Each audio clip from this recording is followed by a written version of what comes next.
al piso baja y pasa el lío. Lengua está como pa.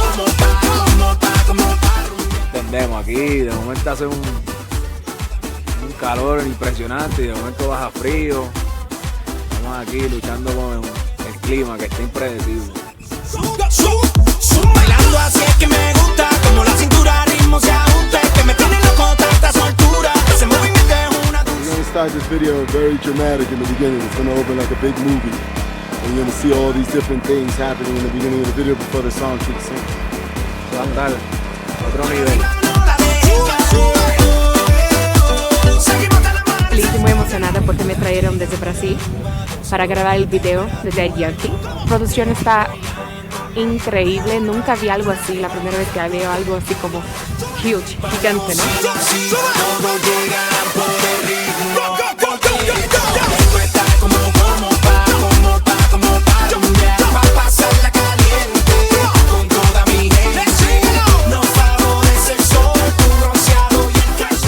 To all my people around the world, this is Gina.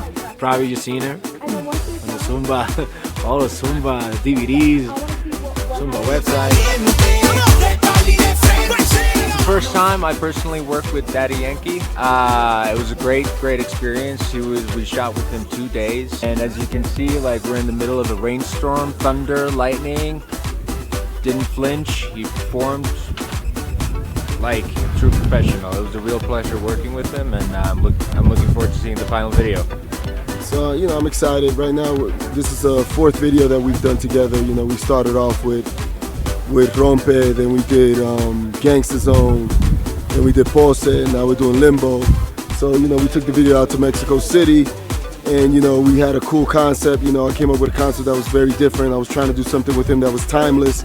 And, you know, we haven't done something together in a long time, so I felt that the combination of us two was going to be big, and that the kids wanted to see something massive, so we came out here and hooked up with my team in Mexico City, and we just, you know, put together this concept. Right now, we're fighting against a lot of things, you know, the high elevation, the hecticness of bringing all the equipment up into this space, you know, trying to put 50 lights on a huge structure, but, you know, the rain's coming down, but we did what we could to make it work, and I'm very excited. I think that everybody's going to enjoy it. I'm here on the set for Daddy Yankee. We just wrapped up a 2-day shoot, 2 long days, 2 amazing long days though. He was amazing, great person to work with. Everybody was on their job, the production was amazing.